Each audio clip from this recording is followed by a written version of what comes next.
Tapi kan aku cuma ingin menolong teman-temanku yang bertengkar, tapi Johan malah mendorong hingga terjatuh. Apa? Aku akan mencoba meleraimu.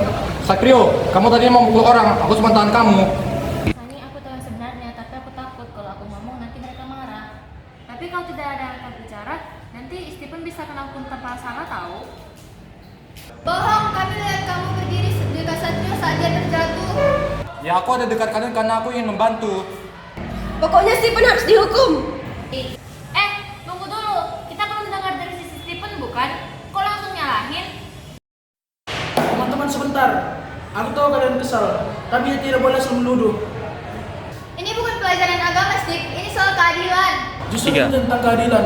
Di bilangan 35, Tuhan memerintahkan kota perlindungan untuk orang-orang tertuduh, supaya mereka aman sampai pengadilan memutuskan. Tapi ini cuma perkelahian sekolah. Besar atau kecil prinsipnya sama. Semua orang berhak dilindungi sampai kebenaran terbukti.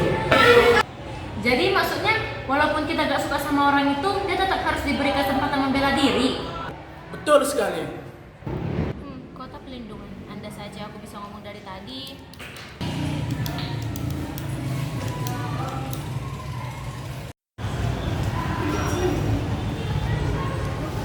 Ada apa ini? Kenapa ribut-ribut? Pak Stephen mendorong Satrio, Pak. Pak, sebelum memutuskan, kita perlu mendengar dari semua pihak. Anak-anak, adakah saksi yang melihat kejadian tersebut? Pak, aku lihat semuanya. Sebenarnya, Satrio yang mulai duluan. Saat dia ingin memukul temannya, Stephen menahannya. Tapi saat dia menarik tangannya, Satrio jatuh sendiri, Pak. Nah, itu dia. Makanya kalian jangan langsung asal buru-buru menuduh. Sarah, kenapa nggak bilang dari tadi? Aku takut dimusuhin kalian, tapi aku ingat kebenaran harus disuarakan. Sikap kamu benar, Sarah. Keberanian seperti inilah yang bisa menegakkan keadilan. Iya Pak, sebenarnya saya takut dimarahi, jadi saya tuduh Joe. Apa saya Pak? Aku gak marah Satrio, cuman please lain kali jujur lah dari awal. Anak-anak, keadilan tidak bisa dijalankan hanya dengan emosi maupun tekanan mayoritas. Tapi kita harus mendengarkan semua pihak dan kita tidak boleh menuduh tanpa bukti yang jelas. Demokrasi sejati memastikan bahwa orang-orang tertuduh atau minoritas pun berhak untuk mendapatkan perlindungan. Kalau dapat kebenarannya, harus berani ngomong, kayak Sarah tadi.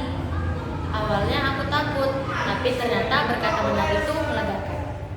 Terima kasih Steve, Pak Yoga, Sarah dan Sani.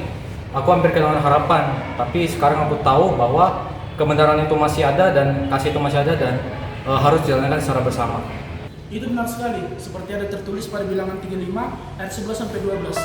Maka haruslah kamu memilih beberapa kota yang menjadi kota-kota perlindungan bagimu, supaya orang pembunuh yang telah membunuh seseorang dengan tidak sengaja dapat melarikan diri ke sana. Kota-kota itu akan menjadi tempat perlindungan bagimu terhadap penuntut balas, supaya pembunuh jangan mati sebelum ia dihadapkan kepada harapan umat untuk diadili. Semoga hati kita bisa menjadi kota perlindungan bagi kita sesama.